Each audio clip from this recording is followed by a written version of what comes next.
नमस्कार जी, कैसे हैं आप सभी लोग? अच्छे तो नहीं हैं क्योंकि एकदम से चकरा गए हैं। दीप्ति वैदेही तो इंटरनेशनल हो गई। ओ भाई सीरियसली, एक बात बताती हूँ। एक होता है लेफ्ट विंग, एक होता है राइट विंग। इसके बीच में ना एक चीज़ और आती है, वो शब्द है न्यूट्रल। और वो मुझे लगता है भारत में किसी की डिक्शनरी में अवेलेबल ही नहीं है, एग्जिस्ट ही नहीं करता वो वर्ड, सच में। और ये बात मैं बहुत पहले से जानती थी और कल अच्छे समझ गई, क्योंकि आप ना सिर्फ और सिर्फ एक ही जगह अड़े हुए हो। मुझे भी पता है कि उस प्रोटेस्ट में हिंदू देवी देवताओं के बारे में कितना गलत बोला गया है और मैं उसको सपोर्ट ही नहीं करती। मैं सीजेपी को डे वन से सपोर्ट नहीं करती। उस प्रोटेस्ट में हो रही जो चीज़ें हैं मैं उनको सपोर्ट मैंने कभी किया ही नहीं है, कभी नहीं किया, क्योंकि मुझे पता है कि वहाँ पर अलग अलग मुद्दे उठा रहे हैं। वो सब अपना फ़ायदा देख रहे हैं। अभिजीत दीपके हो गया, या फिर विजेता दहिया हो गया, कुणाल कामर, इतना बदतमीज आदमी, ये लोग हो गए, ये सब अपने फ़ायदे देख रहे हैं। बीजेपी यहाँ अपना फ़ायदा देख रही है। इस बीच में एक ऐसा इंसान आता है, वो है सोनम वांगचुक जी, जिन्होंने स्टूडेंट्स के लिए सच में आवाज़ उठाई। हंगर स्ट्राइक, सच में आवाज़ उठाई। एजुकेशन जो जड़ है, शिक्षा क्या है, जड़ है। जहाँ नींव है, नींव मजबूत करना बहुत ज़रूरी है। सारे के सारे एग्जाम्स का लीक होना, टाइम पर ना होना, पूरा शिक्षा व्यवस्था में कोई सुधार ही नहीं है। कौन जवाब देगा इसका?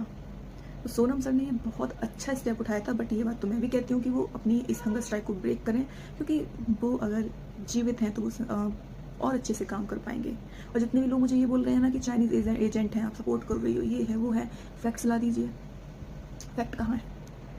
या फिर ऐसी हवा हवा में मैनिपुलेट आपको बहुत इजीली किया जा सकता है। बहुत इजीली आप मैनिपुलेट हो जाते हैं। सरकार, सुप्रीम कोर्ट के द्वारा क्लीन चिट दी गई है। सरकार ने जेल भेजा था और किसने क्लीन चिट दी?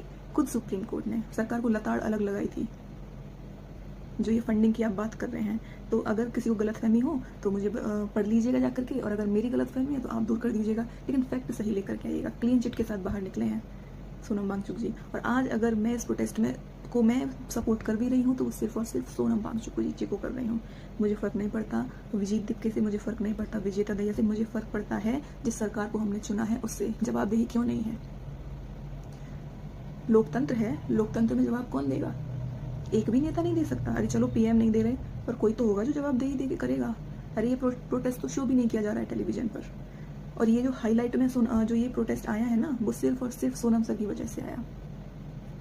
सीजेपी तो उनको टूल किट की तरह यूज़ कर रही है। उनका है कि सोनम वांगचुक जी अगर चले जाते हैं दुनिया से तो उनको फ़ायदा होगा। वहाँ बीजेपी सोच रही है कि चले जाएंगे तो हमें फ़ायदा, यानी कि सबको फ़ायदा हो रहा है अभी जाने से।